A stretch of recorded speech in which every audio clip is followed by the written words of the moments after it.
Welcome to another week of GLIAC Weekly with your old guy Witt and Tony together. Tony, you had yourself a pretty busy last week or so between work travels. You got a chance to go to some D2 football games. For those who didn't hear you chat a little bit about it on Sunday evening, why don't you go ahead and kind of catch up our audience?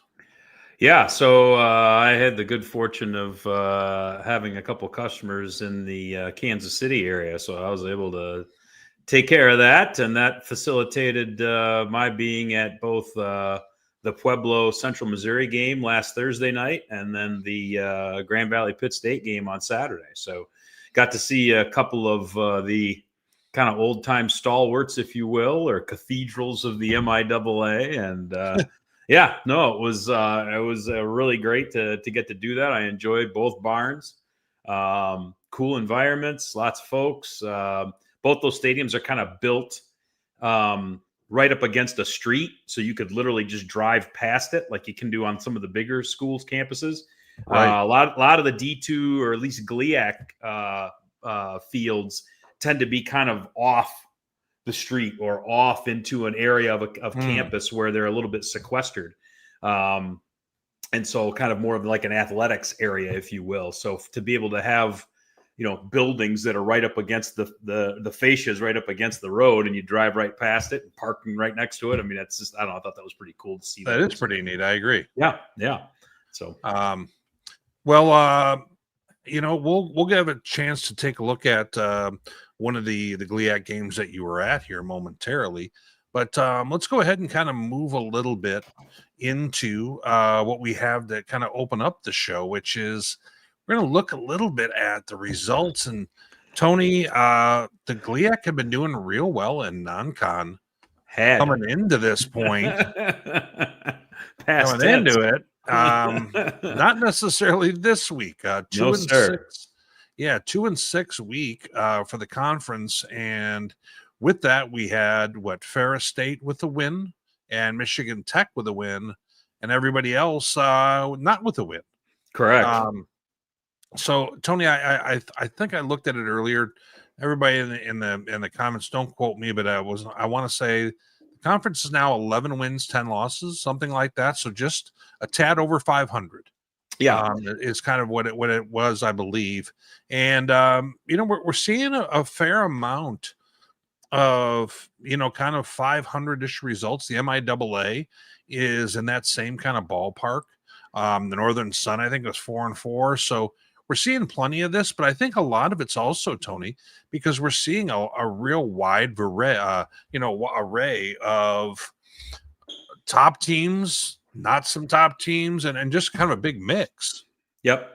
And I mean, the one thing I will say that I guess if there's going to be a spot to buoy the spirit, so to speak, is I think is it 4 of the 6 games were decided, they were 1 score or less. In fact, a lot of those, I mean, Finley's a 4-point game. Davenport's a 1-point game. Roosevelt's a 6-point game, right? So you had a lot of 1-score games in the losses. And even Northern's loss was only 13 points. I mean, that's against an FCS opponent. So it's not like the GLIAC's getting hammered, but yeah, we're used to seeing things being on at least the right side of 500 through a lot of these games. And boy, a 2-6 spot that'll catch you right back down to get rid of your advantage in a hurry. So, well, Tony, question for you: far be it from us to get distracted by food, but did you get a chance to hit any barbecue, or were you so busy you didn't have a chance to? So a little bit of too busy, a little bit of I pick my spots anymore with what kind of how I eat. I don't tend to eat too much meat anymore, but I did, and we'll get to that. And I have a buddy of mine that lives in Kansas City, and I actually got to hang out with him on Friday night. And so I used to spend a lot of time back in the single days down there playing golf and going to the casinos and doing lots of stupid stuff. So I ate plenty of burn ends back in the day. Let's just leave it at that. That's funny. Well, and feel free, folks, to throw stuff in our comments here. We always kind of like to drop things in occasionally. Tony, I'm going to move you right on into a little bit of our players of the week, and a few guys from Ferris, and all the teams that won, apparently. So I'll unpack that.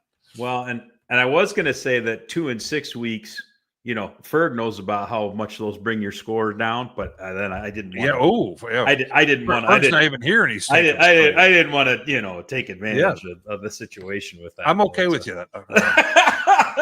Sorry, Fergie. So we got Wyatt Bauer there, which Ferris quarterbacks have a tendency to show up on this page with a little bit of a frequency, and so I think this might have been Mr. Bauer's first turn here. Or I'm trying to remember, did he get one a couple of weeks ago? I don't think he did. It feels like he could have, the way he's been going. Yeah, exactly. But 15 to 23 for 232 and a couple of scores, and he also led the team in carries and had $146 and 3 scores on the ground. So anytime you put a 5 touchdown game together as a quarterback, you're usually going to get some looks for an award like this. So not a big surprise to see Wyatt getting the offensive nod for the week. And then his teammate Tyrone Fowler, who I know you like an awful lot, was pretty much a standout there on Saturday with a couple of tackles for loss, a couple of sacks, a couple of quarterback hurries. And even though we'll get to this in a minute, the Bulldogs gave up a good chunk of yards through the pass game, he made sure that it wasn't worse than it was. So, yeah, he's. I think it feels like this is going to be his year to kind of make that step up. Yeah. I mean, a lot of guys, from that defense a year ago, especially in that front, aren't necessarily around. And it feels like it's kind of his time now. Yeah. Yep, for sure. And then the other victor of the week, Michigan Tech had somebody get slotted here too. And that was their place kicker, Avery Kacharski. 2 for 2 on his field goals, made all his PAT attempts. And then he handled the kickoff duties as well. And did a pretty good job of keeping Hillsdale pinned back in their own end, which, he had to kick off a lot. So for him to keep the other team pinned deep often, that's usually part of his job. So congrats to all these guys for making the POWs of the week for the GLIAC. Yeah. We're going to go ahead and move on into our first game here. Tony, we have Ferris State winning 41-34. We thought they would win this game, but we didn't necessarily think that Tiffin was going to take them to within a score. But you know what? For sure. At the same time, a lot of respect for Tiffin coming on into this contest. We knew that this was a good ball club and they had some good offensive weaponry. We're going to watch a few of the highlights, Tony, and I'm going to come back to you and we'll talk a little bit about it. Sounds good. Tiffin gets on the board first here, and this is one of those games where, once again, Ferris didn't get out of the gate with the first score, but that doesn't really bother them a whole heck of a lot. Of course, they've got a little bit of everything in the bag here. So Brady Rose decides he's going to add to his touchdown pass total. And from there's Wyatt right there as we speak about that. And he gets loose and you get the chance to see the athlete he really is. And boy, there's plenty of things to remind you of Trinidad Chambliss and kind of his ascent. Right now, he's probably a half a step ahead of where Trinidad was at this same time a year ago. But, Trinidad certainly became a superstar as the year continued. Now, you see Ronald Blackman going in for the score here, and Tiffin's not going away. And then the game kind of turned for a minute here where we've got, a 2-score game, and Tiffin is going to go ahead and bring this on back for a score and get themselves really within striking distance. I'm not sure if we ever really felt that Ferris was in trouble per se, given their ability to go ahead and score like we just saw there. With their offensive line and the way that they can play. But I tell you, the fight in Tiffin and their ability to keep on going after them, I just feel like this is going to serve them well, even though they didn't come away with the win in the contest. Yeah. Boy, you sure saw a lot of fight in them. And it's one of those things where I think you feel pretty good about your football team as you leave the field with a loss, but knowing that you can throw punches with a big dog like Ferris. Yeah, no, for sure. And when I got a chance to get a good look at Tiffin a couple of weeks ago when they opened up at Wayne, and you could just tell what a job Coach Ekins is doing with those folks, and just well coached, a lot of discipline. Everybody knows what their job is, and they do it, and they do it well. And this is a situation where I agree with your assessment that even though this got within one score a couple of different times, it's funny how you can watch a game like that and still think to yourself, okay, they're only up one score now when it used to be three, and yet you still feel like they're in control of the game. So I don't know how that is. And usually it's more the elite teams that kind of are able to do that. And I think you're right. I think it's maybe their ability always to respond and make plays when they're needed, and teams that can score almost at will. It seems like Ferris can a lot of the time. It just seems like, okay, well, if they give up one, they're just going to go get another one to get the lead back to 2 scores. So this just didn't ever seem like Ferris was really in trouble. But I will say again, and we talked a little bit about this on Sunday, this was the second big passing game that the Bulldogs have given up in 3 weeks. And again, maybe a lot of it was kind of after maybe the issue was already decided through a certain lens. Nevertheless, I mean, these are teams that have got some playmakers, and they're putting up some yards. So it'll be interesting to watch just to see if the defense kind of catches up. And we talked about this even as early as the preview show. Ferris's defense was probably going to be maybe that half a beat behind the offense, just because that having so much of that offensive line back and all those playmakers on the outside back, you knew Ferris really wasn't going to miss a beat. But the D definitely had some work to do, and it looks like, they maybe still have a few things to work on, but sometimes reps are all you need to be able to work that out. Sure. Notice you're also, we're kind of moving through this, you're seeing some new stars emerge for Ferris. Zach Ahern at running back. He had a nice run where he got loose, almost went for a long score. And Tariq Brett is taking a little bit more of a main spot in the offense, not just a kick return guy and things of that sort. So Tony and East just doing a great job of replacing what he had, and there is a certain bit of next man up with them, and it's been real impressive so far. Yeah, and I mean, for those of us who follow the league close, Tariq Brett was a known quantity. Right. But you're right. I think he maybe went from one of those guys who was counted on week to week to now he's more of one of those focal points of the offense, because he seems to be getting an awful lot of touches, and it's definitely at a pace that's a little bit quicker than what he was getting them last year. Sure. We're going to go ahead and move on to our next contest, a game that we were really anticipating, which was the Grand Valley at Pitt State matchup.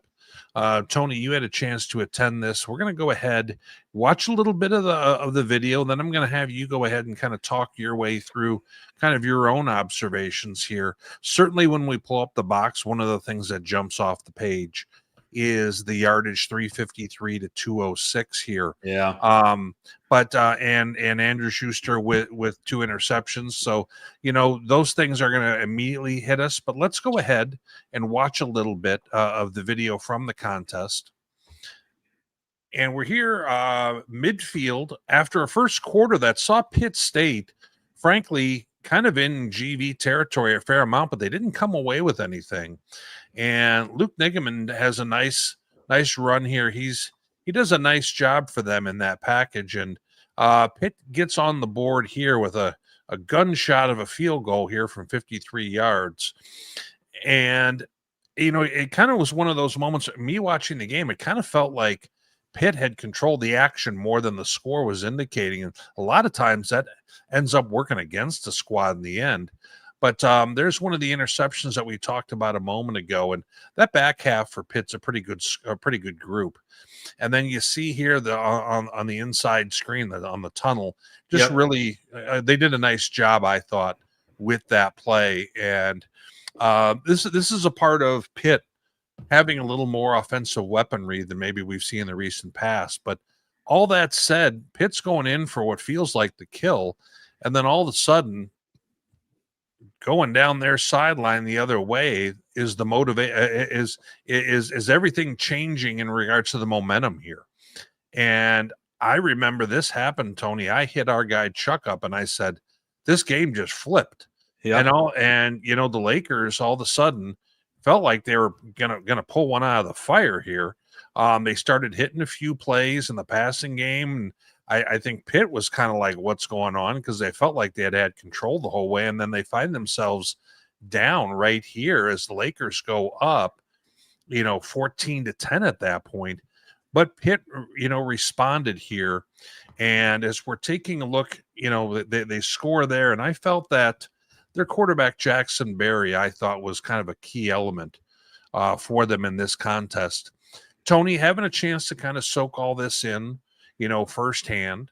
And we're going to go ahead and, as I speak about that, here's Tony at the game. He had a few different shots there, but pretty unique, interesting stadium. What were some of your observations having attended this? Whether it's the venue, whether it's the squads, what do you got for me? Well, Saturday was hot as and put your favorite adjective there, man. It was, yes. It was hot. No, both stadiums that I saw were excellent. They were really fun. And they're ones that I've been looking at pictures of on d2football.com for probably 25 years. I mean, Brandon's always had those up. And so when you see a double-decker stadium in Division II, you think at some point I got to check that place out. And so to get to be able to do that was great. And again, Dan Wilkes and his staff were super gracious, as were Ryan Anderson and his folks down at Central Missouri. But I think there were three things that you kind of ran through on the stats or on the highlights that I kind of wanted to touch on. The first one is yes, Jackson Berry, I think, really was a difference maker in this game. And we talked a little bit about this on Sunday night on Inside D2 Football. He played like a senior. He looked like a senior. He made the right choice at the right time, whether it was to pull it down and run it, whether it was to hand off or keep, whether it was to take a check down, all those sorts of things. Just everything looked like everything was very much in front of him. And that takes me to the second point, where this is the first time in 3 weeks where the redshirt freshman Andrew Schuster just looked like he maybe made a couple of choices that he'd like to have back. Both of the interceptions were ones where I think the one that you showed, he had an underneath route that was open. And I don't know if I can't remember if that was a third down or not, and it might not have gotten him to the sticks, but it certainly wouldn't have turned the ball over. And then the second interception that he threw was in the fourth quarter when Grand Valley actually was starting to have some success offensively. Right. And that was a third down where, the throw was there. It was difficult, and he actually did hit the receiver, and the receiver just couldn't handle it, and it popped up in the air and got picked off. So it's not entirely on Schuster, but at the same time, he had a whole lot of green grass in front of him where he could have run for the first down and scooted out of bounds with no problem. And he took the more aggressive option, which, okay, you want your quarterback to be a gunslinger, but at the same time, it's like, you're in a dogfight and you got a chance to steal a win on a game where you just haven't played all that great. You could have kept possession of the ball and you just gave it right back to the opponent. That's the kind of stuff that'll come with time, where he'll just consistently make the better decision. So, but then I think the other thing is when you said when the fumble return happened, you could sense in the stadium that everybody was like, we've been kicking the crap out of these guys for 2.5 quarters, and now we're only up 3. I mean, like, you could sense that there was just like this disbelief of like, how on earth are we going to, give this thing away? Obviously, Pitt State ended up rallying and played with a lot of grit and found a way to hang on to things. But yeah, I mean, you could sense the air coming out of the balloon when Riley Simpson was running that thing back. Sure. Well, one other thing I noticed, I watched a little bit of the game kind of in review because I was trying to watch the contest originally at the same time I was watching Duluth and Mankato. And it's one of those where you get your divided attention. You don't quite battle get royale right there. Yeah. So I had not realized how much in the first half Pitt State was getting some pressures and disrupting. I thought Andrew Schuster kind of got knocked off the spot a little early in the game. Mm-hmm. First series, he got taken down pretty hard, and then shortly thereafter. And it was one of those kind of things where I thought, okay, this might, for a young quarterback, this is going to be a little bit much in that environment and everything else. So I thought Pitt State, their game plan of trying to bring pressures on him, I thought there was a piece of that really impacted them as well.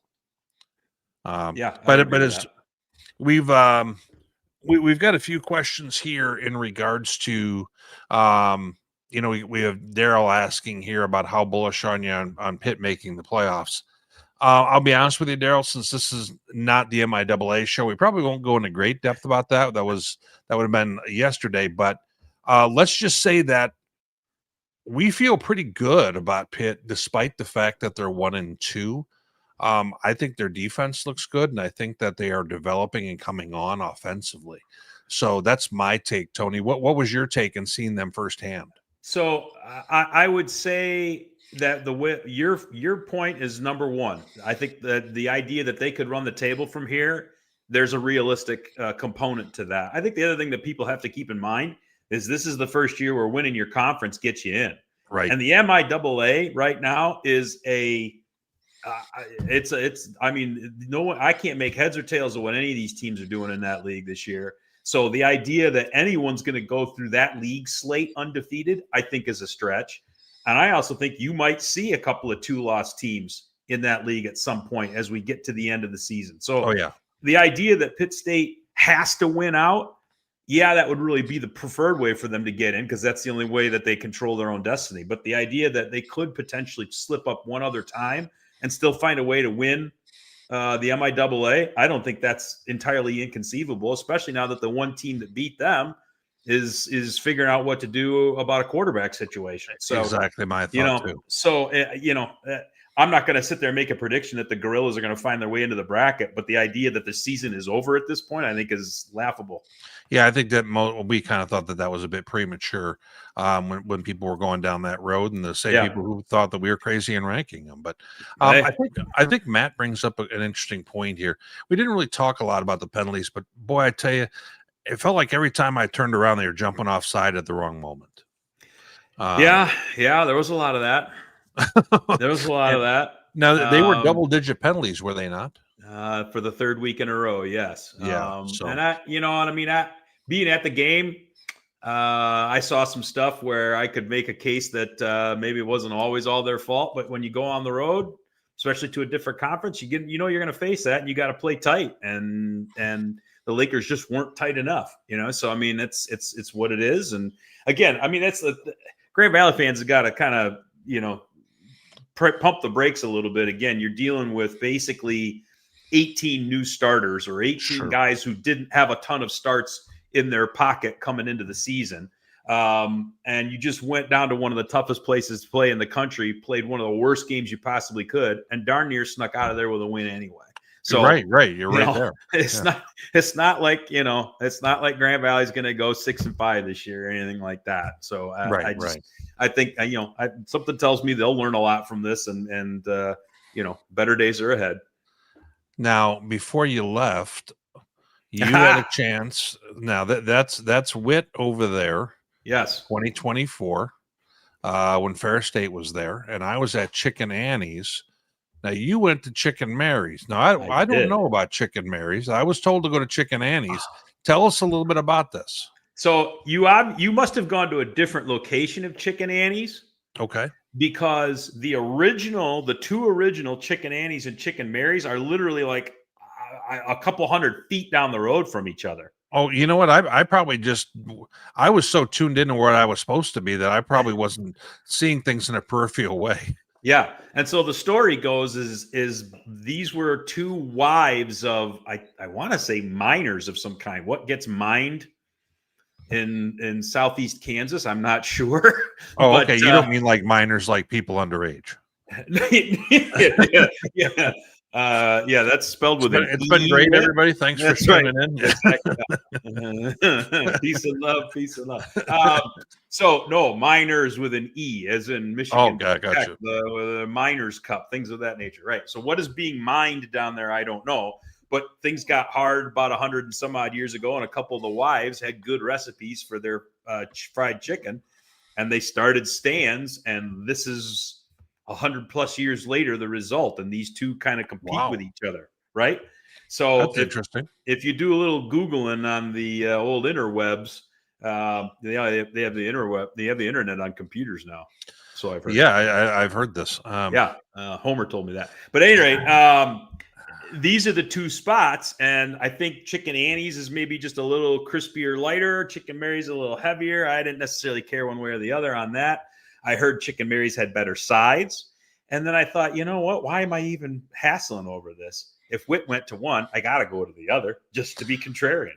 So that's what I did. That'll be a funny graphic for us. But yeah, so the chicken was good. I got the tenders because I was trying to eat while I was driving, and they may as well have been chicken breasts. They were huge. They were fantastic.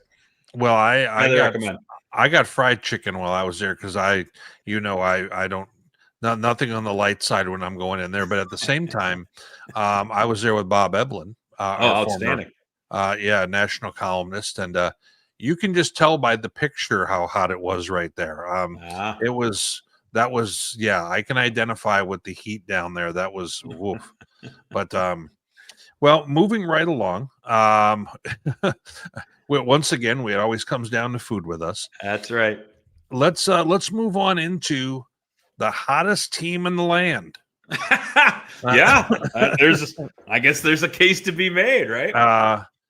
We rank them, the coaches ranked them, and it's really cool to see. We love when we've got kind of new, fresh stories like this in terms of teams that haven't been ranked in a good while, right. And maybe some of them haven't been ranked at all, and they start to enter that conversation in the 20s, and it's exciting for the school. Some schools, they get ranked. Like, we had Colorado Mines get ranked a few weeks ago, and to them, it's just like, it's about time we're back. You know what I mean? Right. And it just means a little something different. Sure. For when a squad hasn't done that in a bit. And so we're going to watch a little bit of the video of this that we've got, and the Alex Bueno show. And you're going to go ahead and see here how athletic he is. And this was a tight game for the first half. Hillsdale was hanging around here with Tech, but I tell you, he does that RPO really well. Bueno does, and then with having the threat that he can run, he's dangerous enough to go for 100 yards on you on the ground. They really have something going there. And then you see a little bit, of the physicality, and the defense. They get a pick right here. Now they get up fairly comfortably, and now they're coming after the quarterback. And, you're going to go ahead and see that again right here as they kind of finish things out. And I think there's a whole lot to be excited about. If you're a Michigan Tech fan right now, they're riding high 3-0. Tony, what are some of your thoughts as you kind of look at this club? Well, you think you nailed it in terms of Alex Bueno definitely brings a blended skill set that I don't think Tech quarterbacks in the last handful of years have really had. And by the way, hey, it's not like Tech isn't a winning program. I think that's right. The thing that we don't, as much as they don't get ranked all the time, those of us who follow the GLIAC know that this is a team that you can count on. Like a tough year for them is maybe throwing a 4-7 or a 5-6 right. in. They're 6-5, 7-4 pretty perennially. And I'm trying to remember if it was 2018 was their last playoff appearance. That's what sticks in my head. And I think they lost. It was somebody from the Lone Star. I think actually had to travel up to Tech and then beat them in like the last second. So like a Commerce or somebody, or it was like a Midwestern state or something like that. Gotcha. But I'd have to go back and look it up, and that's how poor my journalistic talent is that I didn't have that prepared going into the show. But at any rate, we could talk about Alex Bueno all day, and he's got Jake Roof to hand it off to, and Ethan Champney and Nick Nora catching passes and all that kind of fun stuff. I think the thing that we're kind of overlooking a little bit is Tech's defense. And the reason I bring them up is because they've only given up 12 points in the second half of these first three games. So they shut out Bemidji in the second half. Right. And against South Dakota Mines and Hillsdale, both of those teams got single touchdowns that were, by the ways, with a couple minutes left in the game. So there's something happening after halftime where Tech's coming out and just turning the screws to people. The offense keeps working its way along, and then the next thing you know, a game that it seems like somebody's hanging around The next thing you know, you look down and it's a 3 or a 4 score game with 12 minutes to go, and you think, geez, oh Pete's, they really took it to us. Yeah, so I think that yeah. defense is really making the difference, particularly as the games progress. Yeah, it seems like each of these games, as they start the second half, they separate. Yeah. And there's a comment here that I think this is not an unfair comment, because obviously, that Bemidji win has not really aged well, given what they've done since that time. But you know what? They went into that football game with Bemidji ranked, and that's a physical team, and they went ahead and really they separated and ended up winning that game comfortably, which is what they've ended up doing in all 3 of their contests, which is why I think people have more confidence in a team that can separate in a very ongoing way week after week, when you're winning by your last possession every week against teams that we don't think are great. That's a little different look. Correct. Yeah, if they were kicking last-second field goals or hanging on for dear life and having to make defensive stands on 4th and goal with 8 seconds left, that'd be one thing. But you nailed it. They're handling people, and there are a lot of other teams in this league who have played schedules that I would consider to be relatively comparable to Michigan Tech's, and the results are not the same, as we're going to get to as we move through the show. So I hear what Justin's saying, but we still think Tech is doing what they need to do. And sometimes this early in the season, in the portal era, with so many changes on people's rosters and you don't know what's there, hey, it's still worthy of giving it a hat tip to them. And there's a whole lot of teams who aren't taking care of business either that were in the polls. So exactly. Our guy AC, the Huskies are going to knock off one of the 2 blue bloods this year. It's the pedal on the left. Slow it down there a little bit, AC. Just I can tell that he wants that to happen. AC, if it does, we'll come back to you on that. But that's what's known as desirability bias, I believe.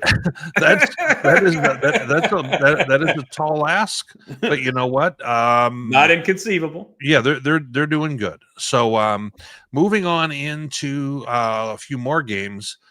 What I was honestly kind of shocked by.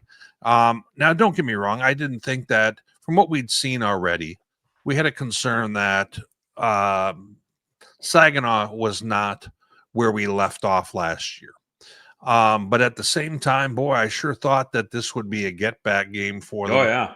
And the week previous, they won big. Was it Gannon? But they gave up a whole lot of yards. Yeah, especially in the past game. And now we get here, Tony, and this is a pretty there's no way around it. This is a tough loss for them. Local recruiting, all kinds of other things there. Your 100%. Rival, there's a whole lot of things tied into that. Yep, and so I mean, we just got done talking about maybe Tech's schedule hasn't been the toughest. Okay, I mean Saginaw has played Northeastern State, had a losing record last year. Gannon, right. I think maybe was 6-5 last year. And Northwood, who was 6-5 last year. So a schedule that you think Saginaw Valley, especially coming off of what they did last year, that's a 3-game stretch where you're thinking, oh yeah, they're going to be 3-0 and they're going to be ready to rock it when they get heading into GLIAC play. And here they are at 1-2 and dropping another one to their arch rival. And this game wasn't even close, Witt. I mean, it's not like, we've been talking about how Tech maybe it's somebody's hanging around and then they separate at halftime. This game was 35-0 middle of the third quarter. And like I talked about on Sunday night, 85% of the offense that Saginaw generated came after it was 35-0. The first 6 possessions, they could not move the football. And with everybody that they brought back on offense, including the only all-season starter from last year at quarterback and Mason McKenzie, I'm still racking my brain trying to figure out how on earth are they not more potent offensively. I'm just dumbfounded by it. Yeah, I mean they got some time to figure things out, but they're digging a big hole. Oh yeah, real early here in the year. Moving along to our next contest here, Truman ends up edging out Davenport. I think whether it was you and I talking about this or even on our Sunday evening show Inside D2 Football, everyone kind of had this as a coin flip game. What was your take on how the action played out? Well, you nailed it. It's a coin flip game because it seems like out of conference in particular, that's what Davenport tends to play is coin flip games.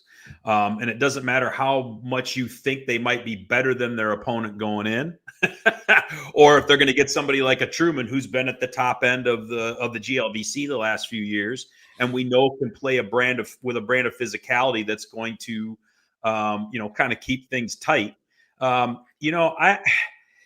I felt like in this game, it was good to see that, after their week off, they got Keontae Nixon a little bit more involved. Right. That was something that we thought was very much missing from their first outing, so he went 6 for 72 with a score.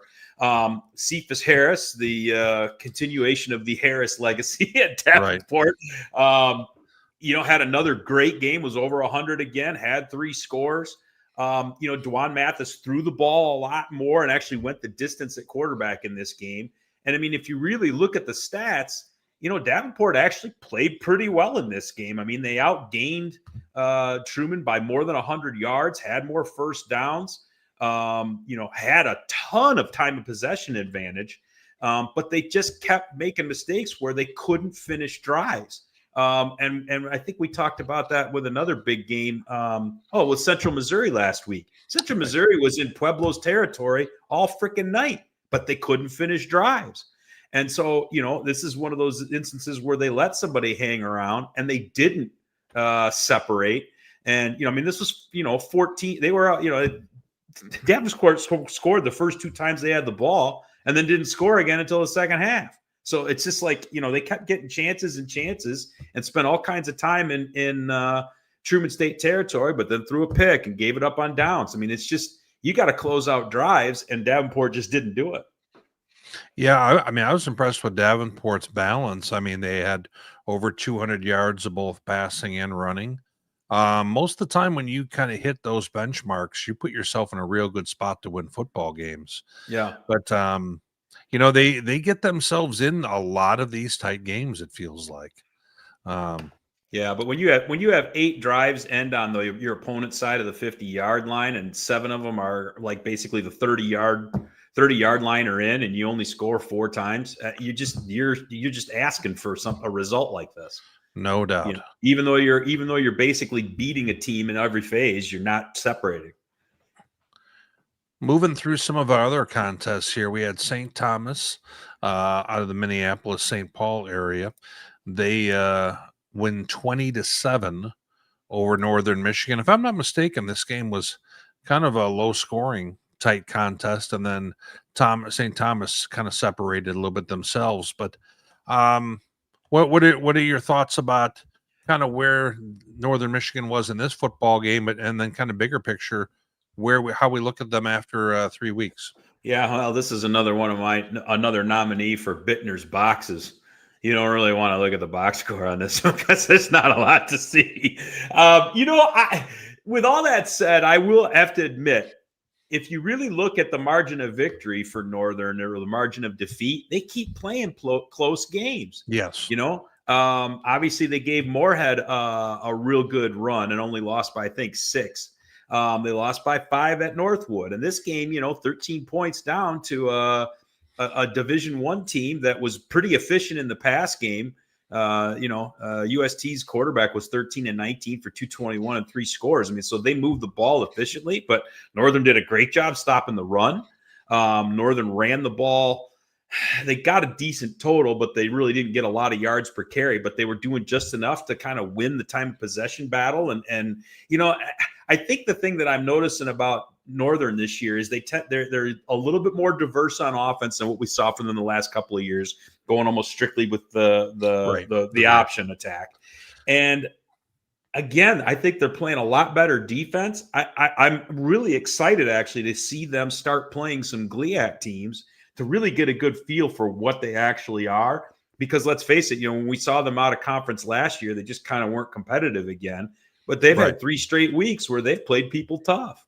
And so, I just think that's going to translate into better results for them. Are they going to start beating, Ferris and Tech and teams like that? I don't know about that. But boy, if, Wayne and Roosevelt and those teams that they felt like they could get wins against last year, they're going to go into those games, I think, with a lot more confidence And I think even, a team like a Saginaw or a Davenport, they're going to feel like they can beat teams like that.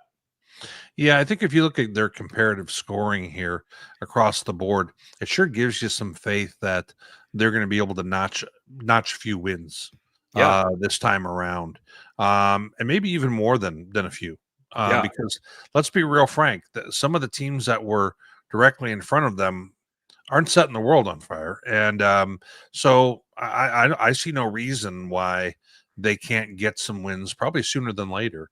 And it's good to see them as competitive as they are this year. Yeah, I agree. Speaking of interesting box scores, another Bittner's box. Yes, 7-3. I smell a new segment. Bittner's boxes. This is I'm not sure what we expected, but this really wasn't it. It wasn't it, man. It wasn't it at all.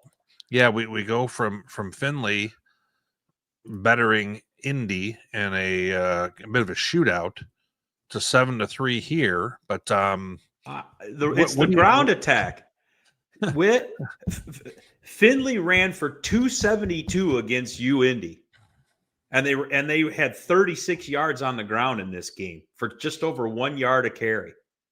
Now, I saw Wayne's defense. Boy, they sure got a hell of a lot better in 9 days because they weren't slowing down Tiffin all that well. And even though Ronald Blackman didn't have his best game, they still ran the ball okay. And so, when I saw this, this is another one from this week where I'm looking at it and I don't understand it. I don't understand what I'm looking at. So, yeah, I mean, maybe Wayne took that big, week 1 to week 2 jump. Champ Edwards had an okay game at quarterback. Right. Wayne didn't run the ball very well either. So again, why this was such a massive trench warfare game, I'm a little, puzzled by that. But hey, man, I was stunned at this result. In fact, this result might have surprised me almost more than any of them, just because I thought, okay, Finley's going to, do their home opener and they're going to run the ball over the place like they did a week ago and do a yard a carry. Mine was blown. Well, and then in our, I believe this is our last game of the group, we were kind of hoping that Roosevelt was going to capitalize on that first win and end up being 2-0 after a few contests here. But Southwest Baptist gets them. What happened here, Tony?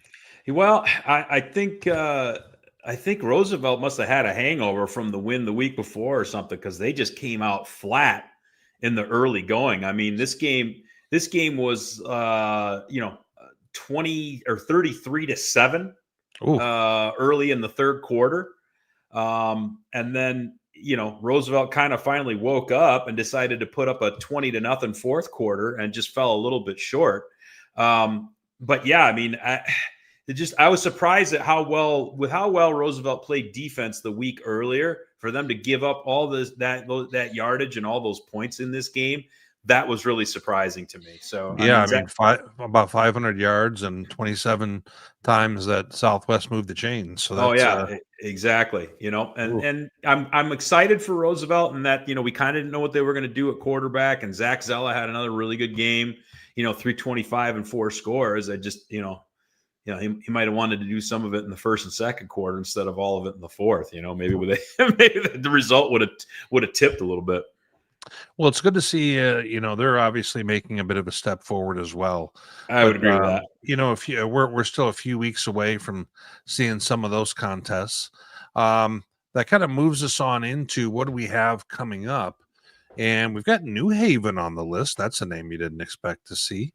After they've gone ahead and made their move up to FCS, and I saw that they've been fairly competitive in some games that I was looking at that level.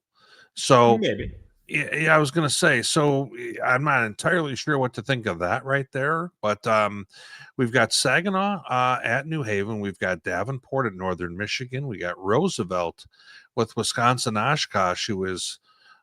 These Wisconsin schools are not slouches, so don't. Yeah, those. You got Oshkosh, and then you got La Crosse hosting Wayne State, Rio Grande with Ferris State, and then Upper Iowa. The Peacocks are going to be going to Michigan Tech. So a colorful slate. I'll give it that, Tony. yeah. Colorful is an interesting adjective. Sure, we can go with that.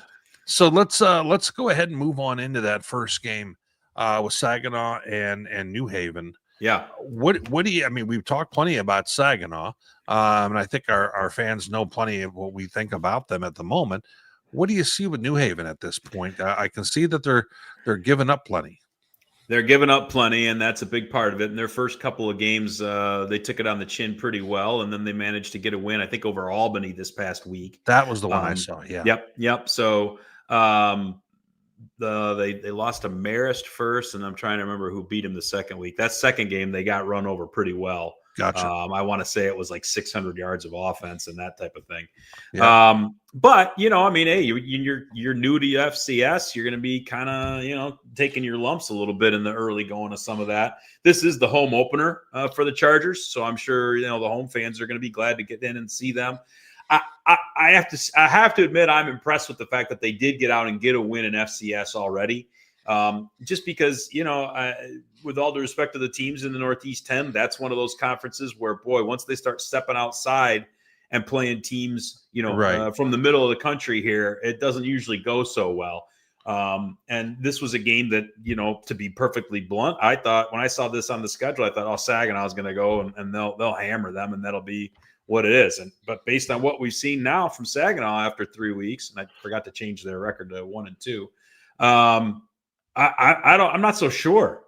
Well, and Albany, if I'm not mistaken, they were actually in the FCS playoffs a few years ago. Oh yeah, pretty recently. So this makes us kind of unsure as to what Saginaw is going to be facing here. I mean, with the way Saginaw's been playing, maybe they're a small underdog here. I don't know. What are your thoughts? Well, I think they're going to have to slow down the pass, and that's the only way that New Haven's really been able to move the ball effectively so far is in the pass game. So, I mean, when you look at Saginaw giving up 342 a game to opposing passing offenses, that is. I mean, if I'm New Haven's coach, I'm going right after that real quick. Sure. So especially since that they haven't really been able to run the ball that effectively thus far anyway. So. I don't know if, Saginaw feels like they can stop the run without jamming the box. So do they immediately play nickel the whole game or even throw a sixth defensive back up there and try and double team a couple of guys? I don't know, but they're going to have to do something because if this ends up being a situation where they're putting the game basically on Mason McKenzie to go keep up with these guys. So far this year, that hasn't worked very well for the Cards because their offense just has not been that effective. So this is a game where that Saginaw defense is going to have to take a step forward and try and keep New Haven in front of them. Because if this gets out of hand, I don't know if they can catch up.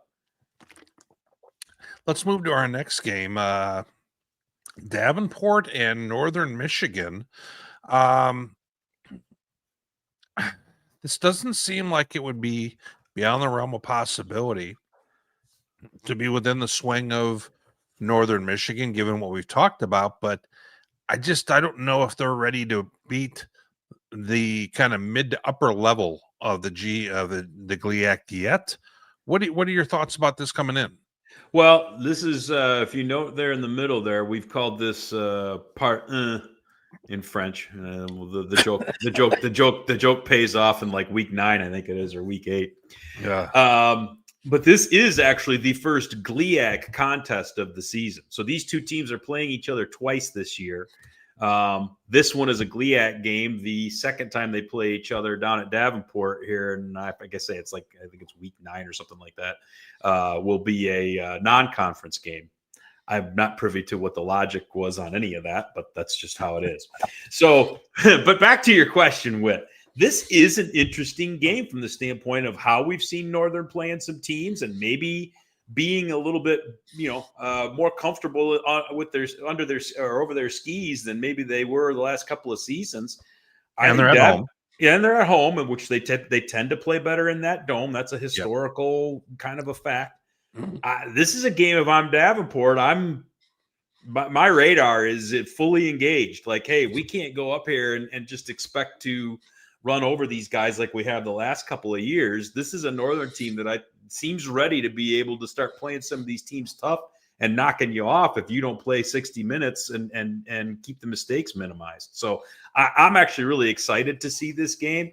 I'm still a little concerned about the rushing offense for Northern. I mean, I know Jahai Woods had a couple of games, and they've been mixing in a couple of other guys to get that rushing total. It's like I'm not sure how they're really accumulating those yards just yet. It seems to be spread across multiple guys, and maybe that's the strategy. But I would almost look to see if they don't maybe focus on, all right, let's get one guy a hot hand and see if we can really beat up Davenport physically at the point of attack and try and control the game that way. Let's take a look at our next one here. Roosevelt and Wisconsin Oshkosh D3. But for people who have seen this, the D3s, whether it's in Minnesota or Wisconsin, there's always some real good ones. When you take a look at this, they're 1-1. Oshkosh is coming in. How do you see them as an opponent for Roosevelt here? This is not going to be an easy game for Roosevelt. So Oshkosh, their 2 games, I think Oshkosh is actually ranked even at 1-1. They went out to Linfield in Oregon and knocked off a ranked Oregon, and then came back and they got roughed up a little bit last week by North Central, but North Central's the number 1 team in D3, so they rough a lot of people. They're a real good squad, right. So Oshkosh has seen tough competition in these first 2 weeks already, and so even though they're a non-Scally team, one of the things people have to keep in mind is those WIAC schools, the Wisconsin Intercollegiate, all those D3 schools there are a lot of D2 level guys and a lot of D1 bounce backs that are playing in that league. And so that is a high level of football, despite the fact that it's labeled as Division III. So any D2 school that plays them has to be aware of the fact that, okay, this isn't like playing some of the other D3 outfits that are out there. This is going to be an ask for Roosevelt, especially after the way they kind of sleptwalk through the first 2 or 3 quarters of that game against Southwest Baptist this past week. So, if Zach Zalek can have a good game again and get things going in the pass game, and Roosevelt can put up a couple of touchdowns and maybe get a lead and start to try and actually play from ahead in this one, then, okay, I mean, it's certainly conceivable that they could win, but this is a game that they're going to have to go and play 4 quarters of legit football to come away with a win. And this is another home opener. Oshkosh has been on the road the last 2 weeks. Yeah, I'm not sure I'm in love with that matchup for them on the road at their place. Now, there's a question that got brought up here. When I see this one, you think that some of these squads could jump on over to D2 and join the GLIAC. I'll be honest with you, I think the GLIAC needs them a lot more than they need the GLIAC. I think that they really like what they have there. There are times where you see teams that are quote unquote lower level, and you think, well, why wouldn't they just want to go D2? And if they're already in a better conference situation and it's a better fit for them and they're thriving, to them, that move isn't really probably going to be all that sexy. Tony, what are your thoughts? So Jutter's, thoughts are not misguided, because Wisconsin Parkside is a WIAC school that does not have football. They are, well, I say they're a WIAC school. They aren't. They are a school in Wisconsin that doesn't have football, but they are a full member of the GLIAC already. So the idea of having a Wisconsin school in the GLIAC is not new. That's a part of the equation already. They just don't have football. But to your point, these schools that have football, they're not going anywhere. They've got the perfect setup where I think they end up getting, an 8-game conference schedule, either 7 or 8 games. They've got protection in terms of the only school in Wisconsin that's actually been legislated that can offer football scholarships is Madison. Right. So Big Ten, Wisconsin, that's your Division I. There are no FCS schools in Wisconsin, and then there are no D2 football schools in Wisconsin. So the idea then that they would go and want to get rid of that tiny travel footprint that they have and all those rivalries that are built in, boy, there'd have to be something that we don't see on the horizon that's coming that would cause a shift or a change for any of those schools to want to jump in and join the GLIAC. I just don't see that as anything that I would put any stock in happening anytime soon. I have the same thoughts. Wayne State, another D3 matchup. They are going to UW La Crosse, which for those tuning in for the geography segment of the show, is all the way on the westernmost part of the state, almost to Winona, which is in Minnesota. Tony, now that we're done with the geography section, I'll let you take over from there. Well, there's not much to say here, Witt. I mean, Wayne's offense has had its struggles here through 2 games, right? A touchdown and a field goal, and that's it. So, when you're going out to La Crosse, this is a team that has beaten Wayne in the last handful of years when they've played each other at Tom Adams Field. So the La Crosse guys are not going to be scared of that. And they played at Grand Valley a couple of years ago and gave the Lakers fits for the better part of 60 minutes. So this is a La Crosse outfit that typically is ranked in the D3 polls, and they're coming off of their season opener, and this is their home opener as well. So I mean, these GLIAC schools that are going to play these games, they're going to get good crowds at these Wisconsin outfits because these are home openers, new freshmen on campus. Things are going to be jumping, and these teams are good.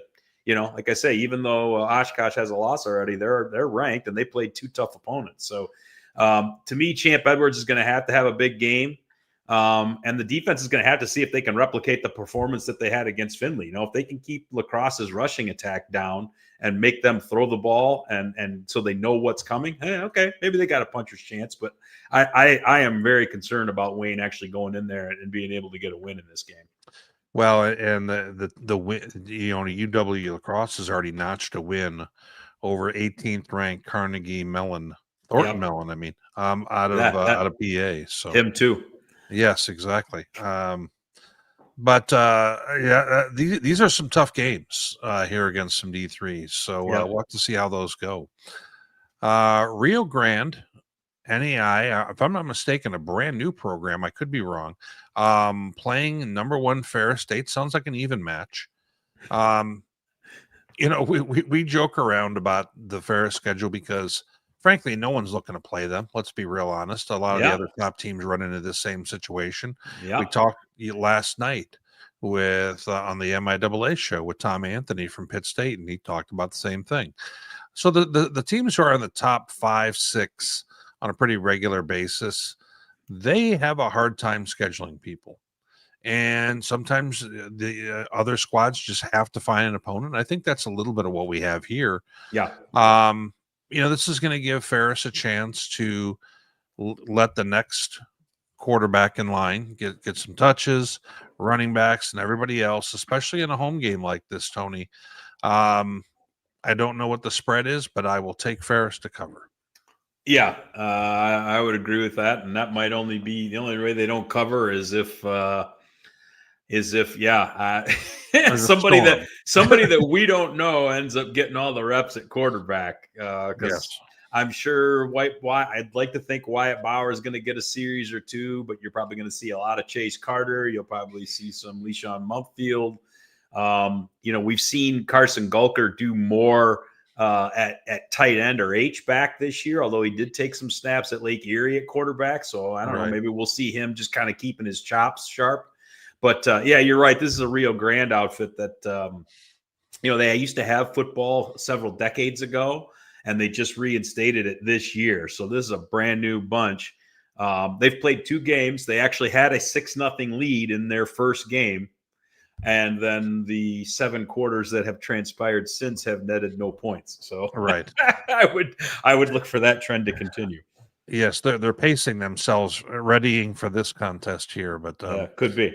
That moves us into what I think is a fairly interesting game. Upper Iowa, who can throw the ball a little bit. Yeah, the Peacocks are coming in 1-1. They have a setback to Butler. Do I have that right? Okay. I think it was Drake. I knew it was one of those. I hate the Drake. One of those basketball teams. But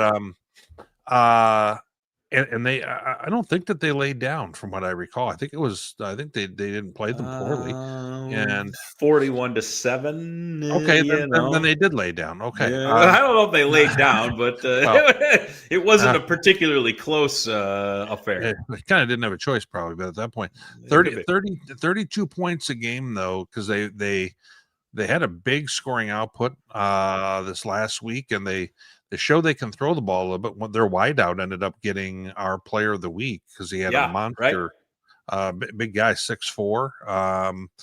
Now Michigan Tech is coming in red hot here. They're at home. They're not having to make the trip to Fayette, Iowa, and everything else. I think there's a whole lot to like here with Tech, don't you? Well, there is. And I mean, obviously these two teams, have a certain thing in common, and it's that they both, pounded the tar out of South Dakota Mines already on their schedules. Yes. So, and, to your point, Daryl Overstreet actually had a monster game, 406 and 5 scores last week. So this is a passing attack that's going to come in. And, the Huskies are going to have to pay some attention here. Monty Morrow, what did you say? Eight grabs, 216, 4 of those touchdowns, had an 81-yarder. This is a guy who's going to have to take some, Coach Metlack and that defensive staff are going to have their radar, all the way dialed in on these guys. But, again, having seen some of that South Dakota Mines game and listened to a big chunk of it, that's a team that's really struggling defensively. And while, if you wanted to use the transitive property of football, which is Upper Iowa beat them by a larger score, I would tell you that Tech absolutely had the dogs called off in that game. No pun intended. I saw that. Yeah. But so I think this is an interesting challenge for Upper Iowa, in that they're going to get a Division II defense that is probably going to be one of the more physical ones than they typically see week in and week out on the GLVC. And I think Upper Iowa thinks they can win, especially if Overstreet has another big game throwing the football like that. I just think that lack of balance for them. They don't run the ball particularly well, and they're going to have to deal with, we saw that footage last week that Tech really got after Hillsdale's quarterback, and that's going to be a key here is can they keep Overstreet upright? Because it's going to be real hard for him to throw for as much as he did in this game if he's, moved off his spot a lot, not able to find guys as easily as he did a week ago. Well, this is we've got some matchups there. This is a matchup, obviously, I think that is fairly important for the non-con piece of things, strength of schedule, all these other type of things. Sure. For Michigan Tech and for the league for that matter.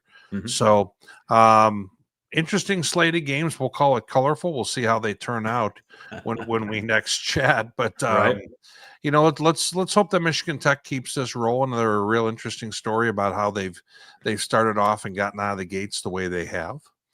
But Tony, I don't have any more on my side. Any other kind of final thoughts for the crew before we head on out? No, yeah, I agree with you. It's a colorful week. I think we've got an FCS and a couple of D3s and an NAIA. This is all kind of a hodgepodge this week. So I hope everyone enjoys that buffet. And this is the last big week for the GLIAC in terms of a large volume of games. Next week, I think only Wayne and Davenport play. And then the week after that is when we go full steam into conference play. And then we'll just have the 4 games a week to review and preview. So this is the last colorful mishmash hodgepodge of non-conference setups, and then we get knee deep into the physicality of the weekly GLIAC schedule here in a couple of weeks. I'm really looking forward to it. Well, we will figure out something. Tony and I will, since we've got kind of a smaller slate of games next week. We don't know what that'll be just yet, but tune in and for us next week. Go to a football game this weekend, and thanks very much for tuning on in. Thanks, everybody.